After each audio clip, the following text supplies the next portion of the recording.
سپاس بۆ مامۆستاسەرەوە و هەواڵی توی لە ئەمستۆتێ و ئەفزەرفەتە بۆمە ڕخساندی کە بین خزمەتە بۆدا و ئەنستۆتەکە وەسەر کوردستانی هەبت لێکۆلینێت زانستی سەر کوردۆلۆگی و هەموو لایەنێک کوردۆلۆگی بکات و هەندەرێک بت ڕێخۆشکەرێک بت بۆ سیاسەت مەدارێت نەک و بزانن چاوە گاڤاخۆ پاویژن دوی وەختێ نازک و ئالۆزدا ئەس ئەنستۆتەکە وەسا کارێکی فەر و پیرۆست بینم و وەک ئەس ئاگادار ئەمە جارە دوێیە دیداراوان سەرێزدیا جارایەکی لە مانگی 11 2014 بوو پشتی کارە ساتا شنگارێ و ناڤەڕۆکی وێ دیدارێ ئەو تشتێت هاتینە خستینە ڕوو و ئەو نیڤشک و ئەنجامێت گەشتینێ هەگەر سەرکردایەت یاما کوردی بخون خونبا و بخونت و سوودجێ وەرگرت بێگومان گەلە گرهێت کۆرە هات بانەڤەکردن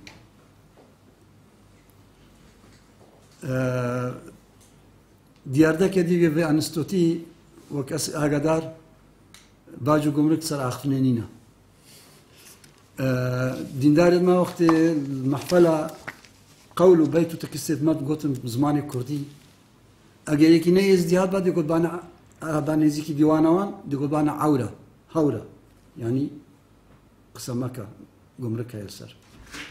ئەبێ عەوری شکۆرەس باوەڕ بکەم ئیرۆکە لێرە نە عەورە سایە هەموو ئەکادیمینە مامۆستانە پسپۆرن و ئەزیێ چارەخۆکەم هاریکاریەوە ئەم بزانین برینێت بەر کێ دەرێنە تلێت خۆدانی لەسەر برینێت خۆ مامۆستا دایمەن هەردەم گۆندەمە فامکردنا پرسیارێ نیڤەکە جوابەیە ئەگەر دکتۆری زانی ئێشەل کێ دەرا دێب ئاسانتر چارەسەر کرد ئیرۆش ئێزدی بچە وەختی بژمە ئێزدی بەرکێندە پرسیارکردن گەڵۆ ئێزدی کینە دوسێ دەقیقەت عەولیا دێ بۆ بەحسکەم کورتی ئێزدی کینە وەک زانی نەخۆ ئێزدی پشکەکە ڕەسەنش ملەتی کورد شکناری زمانی بە شکناری ئاخەوان و کوردستانە شکناری کولتوریەوان و زمانی کوردیە و دینێوانژی تەکستێت مەیەت پیرۆژی هەموو زمانی کوردینە واکە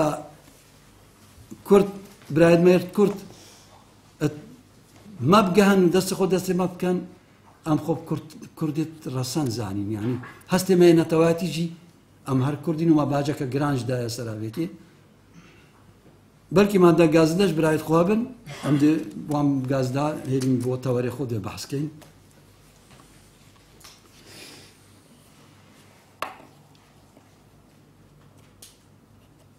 ئێزدیاتی ئەو ڕێو ڕسم و ئەو کریارن درێژیە ساڵێدا ئێزدی پەیڕەو بکەن هەر جێژن و تیتال و ڕێ و ڕسمە خۆشی و شادی و تازیروان و باوەریاوان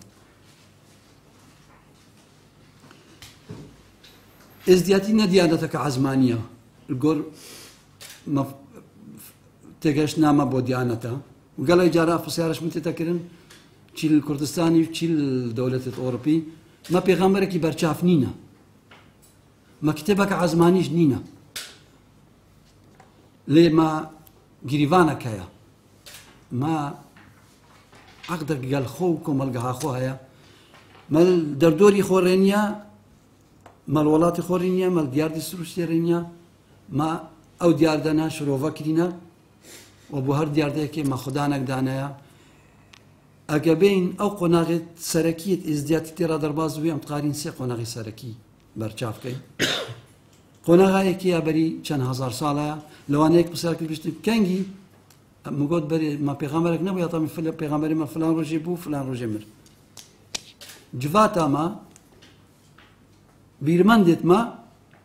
دەردۆری خۆڕێنینە و ئەف دیاردە شرۆڤە کردینە و خوددان بۆ ڕەداناینە قۆناغا ئێکەیە قۆناغا خوددا نام بێژینێ بۆ هەر دیاردەش دیاردێت ناتورێ سروشتێ بۆ هەر ئەلەمنتەکی بۆ هەر دەردەکی خوددانێک مەناسیە و بتایبەتیش چار ئەلەمنتێ سەرەکی ئاخ ئاv بای و ئاگر و ئەڤەت قەولێ زەبوونی مەکسووردا قەولێ ئافرێنران دنیایدا باش خۆیان بێت و ئەلەمنتێ هەرە بەرچاو ئێکو ئێزدی ڕێزەکە زێدە لێتگرن ڕۆژە لو وقت من نویجت خوشت کن دعایت خود کن صبحی که دست چاوت خود پاکشت کن و برای خود این روشلات دعای خود کن و هیوارجی دست چاوت خود پاکشت کن و برای خود این روش آوا و نگما روش و آگر کزنبلا بروجی لو ام چرایجی الپرستگاهت خود لکن هیوار چهارشنبه با اینیا و جشن روش نگما علامته هر سرکی و پیروزه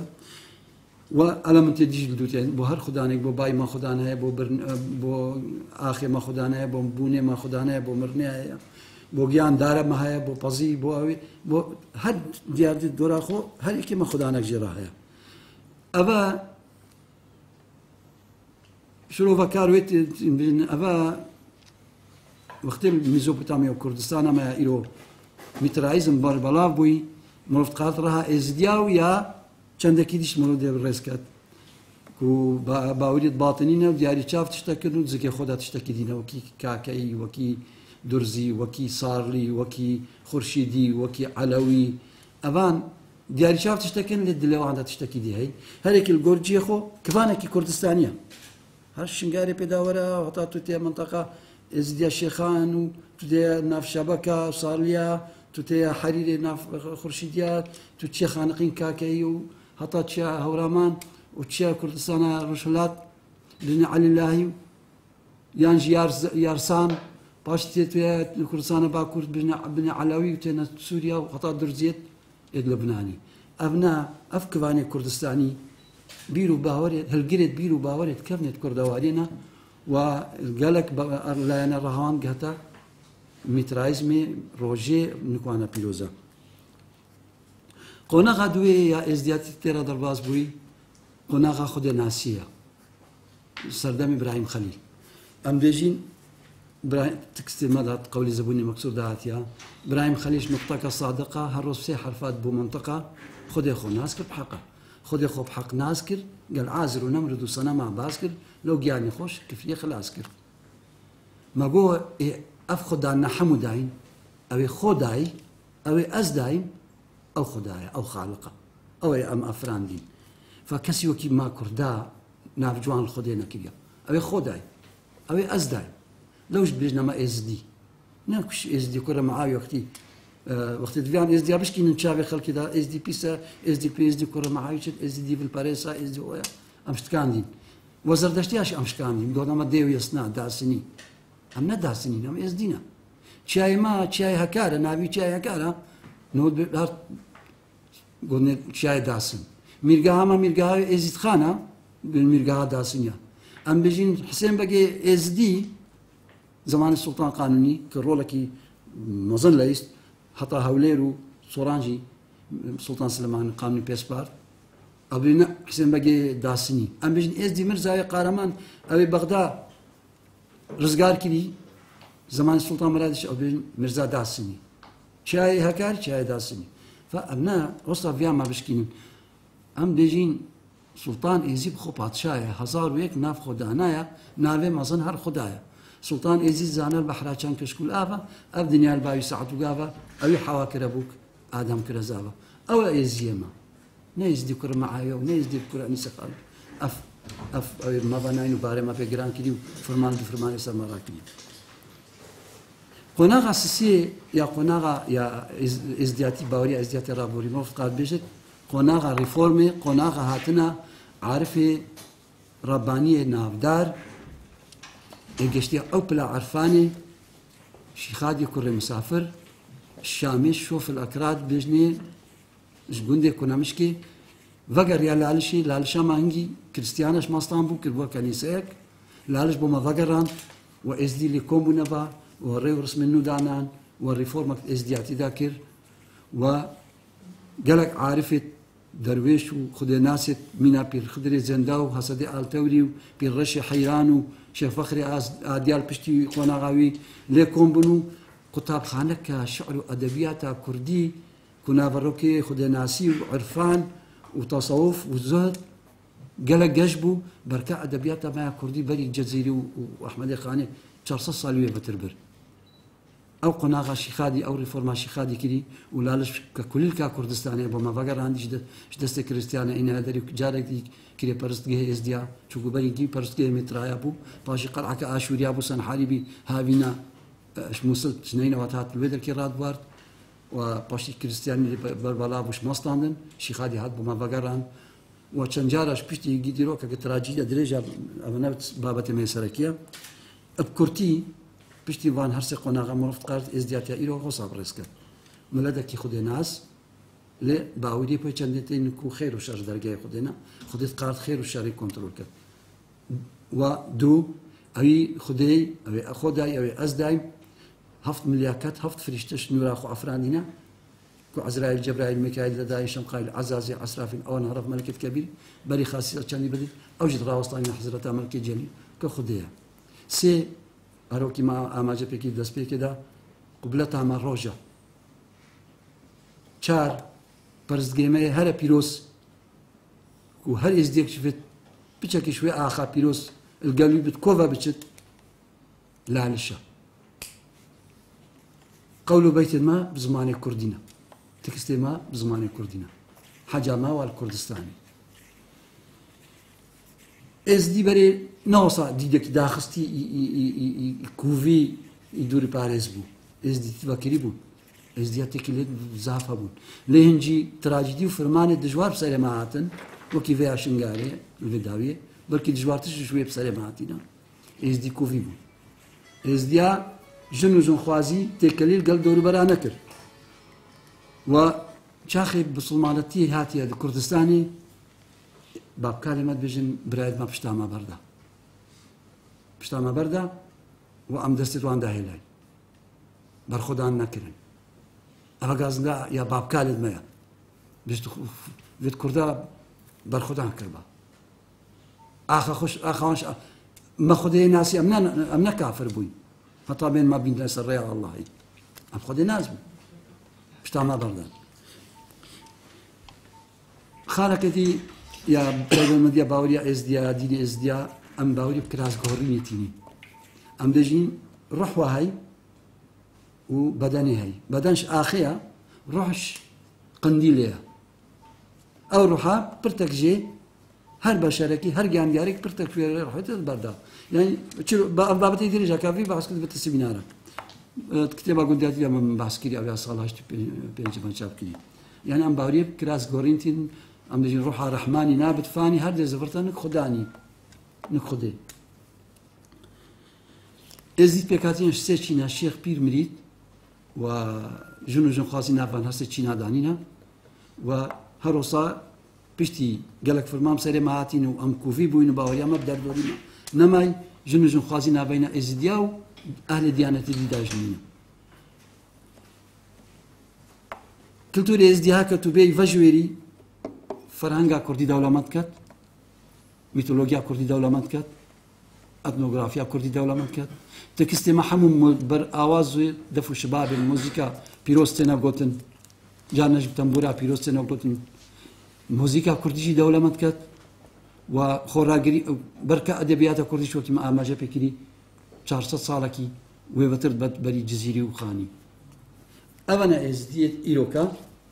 كل كردستاني اگر ام بحث جغرافيا وام كاين وسرهاتي تواني التعلم دجوار دي قالك باب الدريج بد لي باب كلمة بيجين هفتيتو في المام سيري معاتينا وفايا وقت ما جانا بحث كير عندك برادرين كرد هفالي من اللي يعني بسرعة وان تقول بركت كفن نقل بنا برينت كفن نهر شقنا لي باب كلمة وصانات جو باب كلمة شيرتش مرات قوتد مخابن ما خلت كالريبار وما بأرزاني شيلتي فهم فروتن باب كلمة تقول نبجع عربي مرحبا أكاد يجي خو خوشكت يعني تجربة أزمونك تعلم العربية طما ولاتي ما كردستان ولاتي كبيتو بركته تمان طمايا بي آخا مكبير تما هاتينا هيرشين عين سرمايا وشكك أوجي كبيفك بيراميرو بيرجنما وقتي قدالي كم تليات قوي خودكن أزبالي سرسام ما بوجود كنا وقت ما الله يبان تقول الله أكبر يسبني كريستيان ومسلمان ومسلمين وقت تقول الله أكبر يبرجني ما هذكر بوشي هذكر مال تراجيديا شنگاری فرمانه شنگاری دی شیره دستی داده پچوک ساوا یان پیرامیر کی دی کجد بشت الله هو ما كر بيفا الله هم جيب جنقي بيفا الله البرما تعال كده مقابل اونا داگیر کرن چا بخو هزر کن چا ما بشکینن چی بسری ما بکن بلکی ما هنده گازده نبت تنی ام دبیجین فیت خو راگرین لی گازده مال براید مایا کرد ایرو روش گازده مال سیاست مدارید مایا ایرو روش گازده مال میدیایت مایا کردستانیه ایرو روش گازده مال الاکادمیت مایا کو هاری ما بکن ما ناسن ما خلقی بدن ناسین اگه از بيجم ازدي هويا بلكي صدا چل خلقي بياني باور كات لها كجوامير كي وكي وي اكاديمي بشت بابا ازديش خدي باريسين ازديش ملاتك ازدي بيسن بوجي بيسن چون وقت ميوانك بماتيت اگر الكرد بصمام دي بسم الله سر بريك وجد ام دي بيجي دستوري نابي خدي بيسا بس بسم الله نه بيسا از بيم خدي مزنا خدي ايك اي بشريكه يبي هذا هس بيسم بس من عربي قول هس خوش مرافمه هس نبي الصحابة ما قرستان المال الكردستاني دو قرستان ميتين ات كفن ات صحابانا ات يعني ات انا كافر انا قاول انا وين يدير كلك وان الصحابانا يبابي من براي من او صحابه او يهاتي كردستان دا غير كدي يبابي من كشتي بابي لتا كشتي كي جامع طالان كدي خشكاته طالان كدي برين كريا سابيا أس نقاولم أس خد الناس أو قرستانية جانغوريت آخاتها جانغوريت كردستانية نو دجني شهيد والله يزدينا شهيد لبلا قدنا شهيد أس جانغوري ما جانغوريا آخا خوما كردستانا جانغوريا باوريا خوما كو كلتوريا كرديا جانغوريا خدي خوما أس خلق عندي أس دايم إيرو روش أم بينين يعني كم روش أخويا إيرو برينين إزدي مخابن بيجون في أبي إزدي سايكولوجيا بيجي جينوسايد بسريهاتنا وبرايو جي بشتاي بردا درجة ديرو كده كم جارة أكيد ميرك وكي آكله بس آغاز زباري وقت مير محمد الرواندز هيرش الناس أما برسين جاي قرتيا أنسماي باشا بادينان لبا ويش باج ده سلامة ازدي هنجي فرمان بسريهاتنا نباوري بخومايا نبدر دوري خومايا وأفد أزمونا مايا كردستاني جي ليدو دلا شو خطي دا نابنتا نيف مليون ازديا بارتي كردستاني عندك بارتا قازانك تيراوان واندامتوان حمايا الكلا كسروكي كردستاني رشديا وبارت اسبارتكي كردستاني إشكا ازدي نيف مليون ازديا الكلا كاتانينا دردت خوبتا بيجت جنابي سروكي حكومة كردستان دو سي جارب ما وزير دانا وزير هرمي سي وزير سكرتيرك الكاب مجاكي كوتا كاغني شوان تدي سي وزير سكرتيرك سي وزير هرمي كي تركمان ايكي مسيحي ايكي يزدي هرسكا ايك سكرتير هاي ويتخانيا كده نال انجمني وزيرانش انا لازم يوزير ليش كتبون نا لازم يوز ما كان مدير عام ريفا بريد قشتيل الحكومة كردستانيين برايم باولي يبدا نما هر ازديكي تو بس درفتي خو بيني قارمانا محمود ازدي قارمان وكي ازدي مرزا وكي حسين باقي وكي علي باقي ايكو حفصة او ما ياخذوا فشونا نفي وقبولنا كل ديني خو بقورن ازديك تو بس درفتي دي تو ديجي اسبراي تم وباوريتو بدي وكي تاب ولاتي بريفابتو هكا نركو بيكترش بابا ازدي لك قايم مقام الشيخان أمنا أنت رئيسين ونام عند راديكاليجي لدو قايم مقام بلا قايم مقام ياكري يزدي بلا قايم مقام صوراني يزدي نهنينا 6000 پێشمەرگەیە مە چار ئەفسەر ناودانینن 6000 پێشمەرگە ێزدیە چار ئەفسەر نین کات دەستگەیت ئاسایشی دەچەند ێزدی تێدان ئەمە ێزدی بێجێت بێت ئەوە چییە؟ ئەس بژمان بابە چونینە ئەو کوردین و تەجروبەکە ئەزمانەکەن و ئیجا بە 20 ساڵەوە ئەزمانان و هەر نویا بەرێت بێژن ئەزمانان باوری بدەن ئەمە فەدەردت ئێزدیا کورتی نە باوری بخۆیە و نە دەردوری خۆشەیە و ئەزمانە حکوومەتە کوردستانیش دڵێن ها بەری چەند ڕۆژەکە برينا ما السحر تقاندن يبصر من هات شنجاري نبسا جواميري مالا بختيار وخشكا على طالباني او كشكا كدعابو قول عفوا عادة ازديا دركفت بشيء كدور عندنا كشتن ازديا حما إدانا كر بدي هركس ازديا إدانا كر مرجع ياما إدانا كر او كاري هوفانا وما باجك جرانج دا وكما وصل عبد الرزاق بحث كذي اختياراتي بتشكي ما قلتين قلت ان اوني ودعاء يا بنحصل صار بولين برايمين اجت تدفيتو تو هاف بيمان استراتيجي تقال بارتي هيا تو في بارتي تنقاف كي نصر حسابها برين ما شنقار تنقاف كا هرب خد درجة كي قرا رخنا البارتي بقرا الدز جيت وانت اساي شيء بقرا تو تي فان مرابط راديكال جارك دي سلمت اريني ما بسري ما عطينا بس شو ناتو برين ما دار ما كاي تخمد ما سبك كاي اگر ام بحث درت الخوف كاي ونو منابين قالك زافر الروش بينش لقيت بارتي أردي أم رخني الخوجين شو نقول قدرة بارتي أوا أف بيك هات النتوي ويت ديني إت كيم هجمار برانيا ونيل دفرا بارتي أوجي حيري شا دانستان نقلوان كر وكسر كرداتي بيشت فيت أم وقت أزمانك الديمقراطي أم رزيلوان قريم أم دستوان قريم هي دي بقينا كناري آرامية لي براكتيك نوصانا براكتيك بينش لقد باسونو لما يك يزدي يكبر برسل لقيني يزدي قاي مقام الشيخان يزدي بو راكل إكدينا برسل لقى الشيخان دسكو يزدي أنا تخوار دس جيت أمني خوار بسيارناك اگر لقى كي شابنجك ازدي كربنا اربوديكوري كربنا كارجر اللقي اندام اللقي هيج دوس هيج اوي نادت الروينادته كو رول قبل هيس ايكي اناي كده برسيوان تمنا هندا بلندا اشو رجيتم ما سردان اللقى كما نقول مرحبا كروان كم كارجر اللقي حوالي من قالك ما مصطلح انتليجنت يا ازديا نقول بيجبر برسي اللقي في الخدمه دي قهوه كي نكتبها قلت كي لما قلت أسوق مدير ناحية فلان ناحية السنة قلت خذي بلاعو بيشتي خذي كلاس يعني تخور على نديت بيشت بربرسي لقي أبا ميبانك تدي تقهوة كنك تفاخذ غاز دشكيا من غاز دشويك لما قلت دابايت بيجي هاني أبا استقالة من وما لا تعبا وأسست الدكتاتور هناكم بس غاز دامن آلی دی و شوی برپرسیه و غاز دام شوی او برپرسیه هوسا پوز بلندانه تمام بلندانه کو اگر اوا هوسا تعاملاوی گل کارگریتی بت گل ازدیدی بلنگاز ده چابت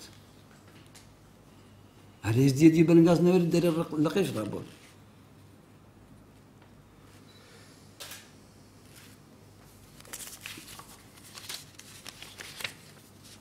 شنگاری ام بتاتي ليكي باران كيما قرانه داريه مريدكي عمري خدكي لي فيت بتصير تازياوي او كيناي سربرك يعني برخه كيناي دي بتمالاي شنابت تشيك بوينت سيطر الرادار باز بوشي بقى شاغيه كرباب شنغار بارشكي كردستاني بيش مرقد ميل لي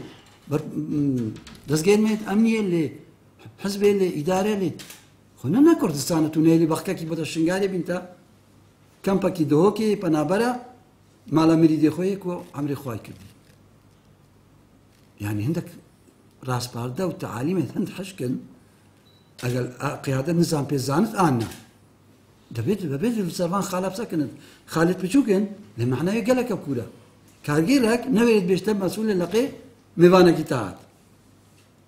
ایک نوید برخا کی شنگاری بینتا دو که با تعزیه کی تجیبی دی چه از دی بستن ولا مسألة كأمنية مسألة أمنية في بخ كده وربما ترمبلا ويدر باسكن ويبخ كريت بازي ويدر باسكن بقاشاري صار بخ كيفي ما حست راستيجي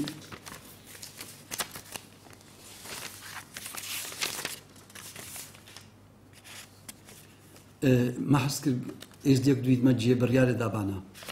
هەم دێ ئێزدی رازی بانە هەم سەرکردایەتیامەژی دێ سەرفەراستر بە محفەلە دێگو بەڤایە ئێزدی کێلەکە ئەمەتر ونشتینە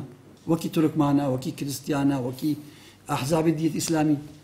بەرلەمانی کوردستانی وەختێ 5 دانە بۆ کۆتێ دانە کریستیانە 5 دانە تورکمانە 1 دانە ئەوە مرا بوو دەستە خۆ بڵنکە مگوتە سپیرۆستکەم بێ والله حسكم بنجاب دنامش قلت كردي يباش اس كردم راست اس كردم والبجارتنية برلماني عراقي صالة 2009 ازديا 6 اندام برنا برلماني عراقي والبجارتنا جفاتا باريزغا موسل 8 اندام ازدي شونا جفاتا باريزغا موسل 6 اندام وزيرك ندانا 8 اندام جواتا پارێزگا مووسڵ دا یەک پلە یەک کۆمیتە وان کۆمیتێت جواتا پارێزگا مووسڵ یان جێگیری پارێزگاری نەدانە ئێزدیا بجا ئێزدیا ڕاستی ئێزدیا عاجز بوو کە جارە بێتە هەر نەحەو جێ بچینە دەنگدانی وەختێ هەڵبژاردنی 2013 چی بوون پیلانەکە هۆسایە ژەحراوی سەر ئێزدیا گێڕان تایبەتی ئێزدی شنگاری ژمارە بەربژارێت ئێزدی بۆ پەرلەمانی عراقی بوونە 63 کەس هەر گەڕەکەکێ هەر عەشیرەکێ ئێکینان گوتی وەرە خۆ هەڵبژێرە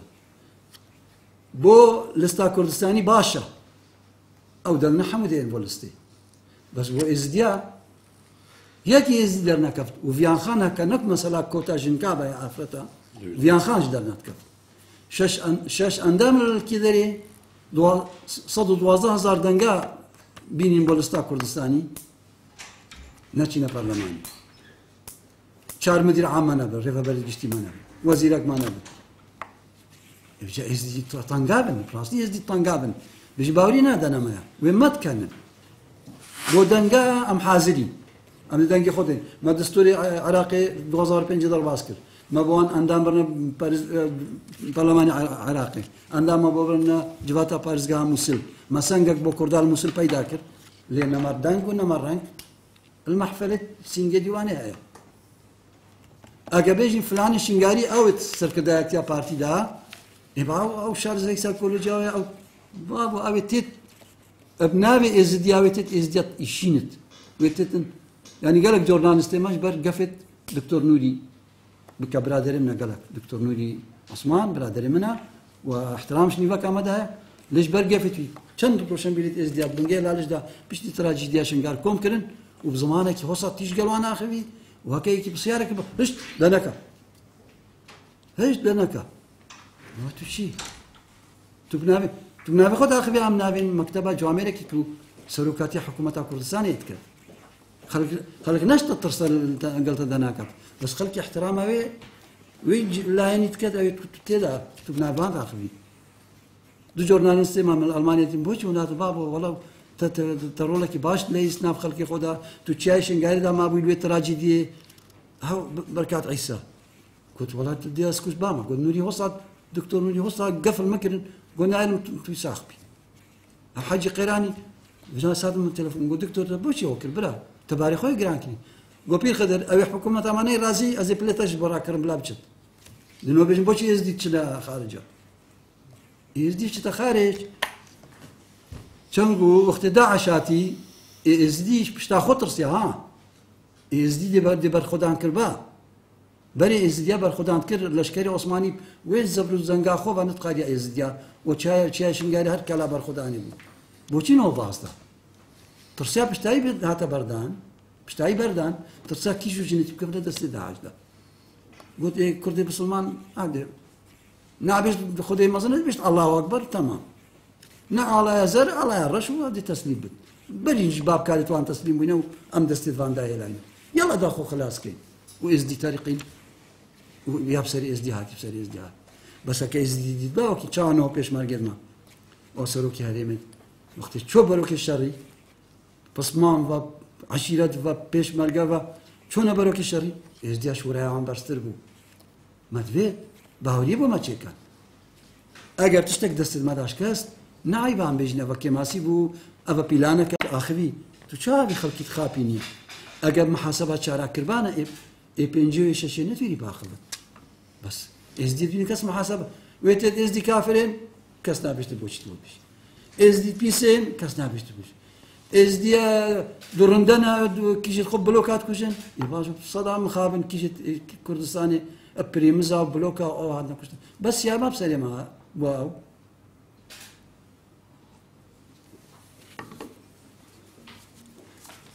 يعني أزمانك ما هبو أزبوا بحث كم 2002 حتى 2006 وقت جنابي كاكي شيفان الحاق قلتي وقت ما قلتي وزيري ما نرى فبركي قشتي وسي وزيري تب أو كنا سكرتيرة كنا إكس سكرتيرة يا راه سكا شغلنينا يقول قانونا هرمي دستورنا دتكو وزيري هرمي ريفا بركي قشتي إما قبلا لجنة كشيوردار داني لجنة كشيوردار دانا شچار كسا إقل بواري سياسي إقل بواري روشنبيري إقل بواري جواكي و إقجي زمبلي پشمرگاتي يخورا قريا پشمرگي أوي لجنة دردت إزديا داخوازت إزديا بريكو بيكي دهانا سكرداتيا سياسية كردستان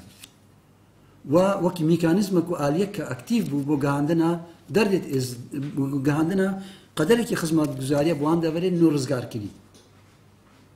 قالك جارك نيشيفان قلت قولام بوسر فراز بين ونبس بروبلما بيجن اف بروبلما هاي ون بيجن بروبلما هاي ون بيشنيار كان چارش بوراتشيا ون باري ما سفر كان رابون بالك پیدا بو هرايا كرن قو بارتي نما المنطقة ازديا وابنهر خلقي قصدا لجنة شوردات كس نهاية اللقي وناوتشيا وبارتي يابا كان مش فاهم قلت باشا فشيت كان قو أبا كن خلقي دات مزرين ما مصطلح دات مزرين وطلبايش موصلش أونيفرسيتي موصل نقلت كان دوكي بروبلم مشكلة ازديا حمو النكوان يقول باشا أبا يباري وصفك كان تهرر ريكسنا خلنا فهم قوات كان أبي خدماتي كتوره تالي هولي كرين هند قليو غازنا سروي لجنة كرين كو بارتي المنطقة ازديانا ما بارتي باش ما نبش بارتينا أفش وي قريداي سركردايتي أتنا تبد كيفات شار لقيت سنوري منطقة ماش شوان دوبونا باش تاوي لجنة دوبونا تجي لجنة و هو ساكرين كو أمشي بيزار كيليا يا الله نحو جاي بس هكا أجر سايكولوجيا ما فاهم كربانا كو باوري دابانا ما أمي كردين أخوت كان هنودو بدي ناحية قصروكي يزديا قصروكي شو بس المعنى يعني يزدي لينين سنوري ترى بس يا كان مدري ناحية قالك يسركفتيا خلكي منطقة شيء رازية هم يزدي رازينا وهم يواجب خوي كردينية وإدارة ورباط بات أجر تو وين مدير ناحية بينا بعدري لو أنا رولينا ليزت ناف إزديا كوابو بلا سركرتياتها ما هو صابكات شو نقاي مقامك إزدي لاواس الشنغاري دانت كوخو هل بجار جدارنا كفت وسر إزديا فرص كات ألا دي أبابد شو نابر فرصة كي بوز بلنت الشنغاري دانت شنغار خوي بريندار بلاني إيكي فاكري يكور باروار إني إزديش دانت منطقة ما ليه بلادو قائم قامت إزدي إيكي بتا صوران دانت إيكي بتا آكري دانت وكي يمدر ناحية ما يقصروكي البعض اللي نقاري رولي خب ليزت شنكو يزدي بو ناف خلقي خد أنا نقاري رولي خب ليزت أفجوا هاي كوابو يعني أف أنستوتات بينم واج أركي قالك بينغافا كبيروزا أو شارع خود كت سايكولوجيا بريندارا إزديا فهم كت أف تراكمات الدرجيات ديرو كده بلكي 2000 سالة بري بيدا بنا إسلامة تيجي في سايكولوجيا بخونت وبزان إزدي وشتيفا جنخت مطرسيا إزدي سرتشيا مطرسيا إزدي أو براوي كرت الطنقابيا وقت بتن نافي ديني بشتاي بردت هما بوا سيستم يخوندن إنك ما يشاشة قالك شاشة يتخلك يا وليري بسليمانية وان بينا حسين أسل يسبني طلباش بوم قتابي بوم أصبو ما مصطاجي لا ما دايس ما مصطاجي هاد با طلبت إزدي دركبن باش افش وكيم كرده واش كردو اي بكردي تاخذ بوش يوم منت رونشتي البرصوبه الزبستاني وهابيني بربانكي واسي اس دي بلنغاز دركا مصافي بوشي والله تو ناي بسلماني كنا بالدرس ديني بخوني انا جدي ورا سريها راست بوشي راه مشي راستا كيف بيج راه من راستا تو خدي بريزاج خدي سيستمي پروردي الكردستاني غلطه ميديايت ما عندك بزانابون جحريت الرجل نافذ ديال أبي أفريقيا بارتي كان وعندك ميديايت بارتيجي خشيمن وتلاوازن إيش ديكي بلغازي بيرامير وسالي شاي واشتراجي دي الرفي أو كان رجب ريفش برد 10 الرفي راس تلفزيون الرداد بر مام ها تو إز دي أنت كردي بابا ولا إز دي ما يا بسريات جنبو إز دي بابا إز دي ما رابو كنا حراك ما بو إز دي نجيب أولينا وده جارا أخذنا يناد بيرامير كي دي إز دي دو كي ردا وشولي بشافة كفتن قال كلي كاشي بسيارجي كنا ولا بابا نزام بكي قلت يا كي رئيس أمريكا يا سيشاب بسيارك نقول تبكي بسيار جيكر بس تني ولا باباس نزان بيرامير كي بلنجاز ويش شاريات دو ولا باباس نزان بتش بيز جاري أو بيراميرات ميديا كردستاني ميديا كبارتي كباري بارتيش بيجرانكر ودلي إزدياج راشكر الميديا توشي وسطك لكن نقول تبي كاربندي كوارا تجيك تشيش في بلنجازيا أنا ورا تشوي سري شيء شنجاري بانا دا عشياتي چونكو يزديا بانا كيجاوي أبري بانا بوكاي أبري كروية كشتي مالوية طالان كلي أم حس الميديا يدمجي تشعر زاور يابن قودي وزير كدينوا بس في قرار برلماني برلماني جو بدني وزير منا دانا قودي التلفزيون كدينا ازديا وزان تلفزيون برادريت باكاكي بخير ازديت ألمانيا باريوان تتا إدارة كرن ازدي بفين نبيت بزور باري جستينن وجحراخو تريجن وباري بارتي بيجراند كان وباري ازديد مش دانا بروبلما إيدي ورا ميديا كردستاني بري 2 سالا ما بوقت بنجيل عليش كشفك نفسي ما قبابط دوسي برنامج كي تقالك سركفت في ميديا كرد بارتي داعي هيك زاكروس او برنامج نوتشيت ازيد خاني نو قالك فجر نقصنا ما ازدي قول ازيد خان بابا ازيد خان بارتشكي استراتيجي كردستانيه تبوش يجي في اي فجر نقي وقت ما قلت بنجيل عليش باكين قلنا من ودي ازدياش كرداج ذاك بابا من ذي جداك لالش كان كزلالة هرت الرباري روشان بيا كردي دا تنور بن ارشيف لالش دايهانا من ماجستير دكتوراه سر كلتوري ديرين كردواريه سر بيرو هرزلت كردواريه سر اثنوغرافيا كردي سر ميتولوجيا كردي ديتوش ارشيف لالش نيدر بوتو الترسيات بنكاكي روشان بيري بويز ديا باكي بوتو الترسيات تلفزيون كنا دايز ديا تده تلفزيونك جوابا ماشي ده قلت قيرانه داري دي قيرانه داري عندي باش عندهم خبيدان كي بس برنامج نوتشيت ازخاني نفس ساعتها الازديت اوروبا هم عشق لترينن بس كيفان بيفا كتت ازيد خان كيفان تت وقت قال ايك خلكي ازدي انترفيو كت نيف مليون ازديا كرده برايتها يدل بريندارا سايكولوجيا هرشيا دي درفتي بدي بلاوش دربرني شخوب كت دستي بقرا برنامج دي ما هي التلفزيون وار وبرنامج ما هي كردستان تي في سما إني أو برضو برنامج فيديو إني نفس ساعة هم إز دي ما بقاش قلترين باور بكا أجا تلفزيونك دا بانا ما دي باري بارتي قالك سببا دي باري كرداج قالك سببا و دي إز دي مجي باوريك بخو بيدا كربا قيرانا دارية ندانا ما رابو تا كردستان تي في هاي تا زاكروس هاي تا فين تي في هاي تا روداوة هاي ما واري هاي ما قوي كبدنا ما قوي قيرانا داري ترى بكردستان 24 دانا شاركة تو كردستان 24 دانا أنتو زاكرو صرت برن ولا بنجيلالش أطانو ربازة كردينينا وأستي دروش ما خونا لالش كاني كزلال صرت الرباري كروشان بلا كردي ولا إزديش بالطنجابية ده وسايكولوجيا ونيارشيا أبا ميديا يكبوها عولي بلا تستك بدو ساعتي هاجر ما برنامج وسط لكن كو سلم التي كرت بي بلنبت باشي ما تحبسك بس باورين او نكو ازديات يا راديكال وماشيين يبطوش نبي جم بسلمان راديكال هذا كده في حسبك كردستاني الخوكلي اسلامي شوي بدمايكي فكري وتتكلك ترونيت وخطر سر أمن واستراتيجية كردستاني كشيء كيزدي الكلك تنينا بحث درد الخوكات خمد خوكات كوي الدبي قرقيدة والدبي داعش ده والدبي عربي راد سر حشك ده بقالك دينيش كيف أسحس كم بقداريا برسياري تو كم آموزگاری تو دیتنی تو وک انستوت وک چی بلکی من حمود درد خو من نگوتن لیب کرتی مگوت سایکولوژیا ما هشتا و او باوری با ما چه نکریا کلتان گاویان دی بهانا ماین چی وک روشنبیر و هرشیب سما بسکی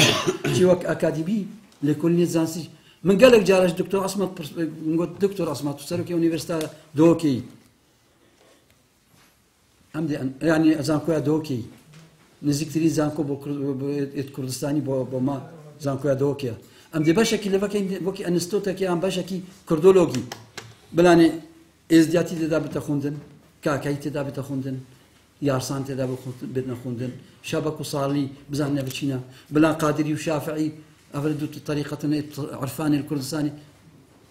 والله دي بسلمان آري أطا كان هاردش بسلماني ترسي هذا بسلماني القركات قلت يا قادريش بسلمان شافعيش بسلمان أو نقشبنديش بسلمان بس طريقتك التايبتها راشاف كرنا سيكولوجيا كردا وبيلوزيا عرض كردستان راشاف كرينا مولانا خالدو شيخ عبد القادر جيلاني أبنا حمو كردن فيت أم عربة شاب فيت حساب مبدأنا ناسي بوش أم أنستوتا كيف ناكين وأم كلتوري ديرينيا كردينا فاجينين وما مستانا ون أكاديمينا أبا أركيويا ون أنستوتا كا وكشاف أنستوتا اللي كلينيت استراتيجي بعرفتر برس السياسينا ون أنستوتا كا اللي كلينيت زانستي سرديروكا كردا كلتوري كردا زماني كردي وكان كوري زانياري كردستان هيا يك يزدي تدانيا كشي اگر جنوبی امی برو دولت بونه چین او پیوت کو ایرو ام تانگاف بکردی نینن وت کلتوری ازدیا و کاکایا اردو تکست پیروزیت افسر افران دنیا یک ازدیا و هردو کیت کاکای کاک طارق جاماست وقت خدا ما اینا سمینار گوما گفت براورد کچک نا بینوان دا البرلمانی حیری ما ابو مرسومی هرمی ما هی پیف وقتی زمان شيخ حسن ازيد خان وكي قواري دولتك ما هبو مرسوم برامري فروار ما هبو سروق بارزاني هات تلكي هات سجاد ككسور راس سروق قاشت جي سلافي بتورا لالش برينا كو دي بيشتا سلافكا بيفيت دولة بني كلتوري ازديادة هي ما فرهنگا كردية دولة مذكرية كسطانو خملنا خطا انستوتا كردستاني اكي ازديد دانيا اگر كتابك شي بالشاكت جحش بتهدي الوقت الصدامي مبريا دوست خو دكتورة كردستان مكرياني وسروكي مصلح جلالي من او هرايا سروان بيداكر بشتواني هغال خويتك يعني بسرا بابتك سر ازديانات وشاندن صالة اشتيادا اگر نبرك بانا نكما كان رايا مسرها عنا كشي لوكال اشكراي ميديا كردستاني وما كان كافر وما كان درندا وما كان شدين فامفين ام الخوفاغرين امدين محسبا خوكين الخوفاغرين اللي بيجين ما برايتين شاي شنغاري ني بيشتا شاي شنغاري نافقه اشرفا شاي كردستاني و بيشمرجد ما قهرمان بسنگريت بيشيدا و سروكي ما راست خول قلوان ام وصلنا عبد الله خدين ونجي باوري بدنا ما سيكولوجيا ما بخونن بلا ما نشر مدري عام شش مدري عام بلا ما دو وكيل وزير ابن بلا ما دامو دزجيت كردستاني دا ام دنگي خو راست خو ببينين سروكاتي هرم بلا ما دنگي خو بت وسقاس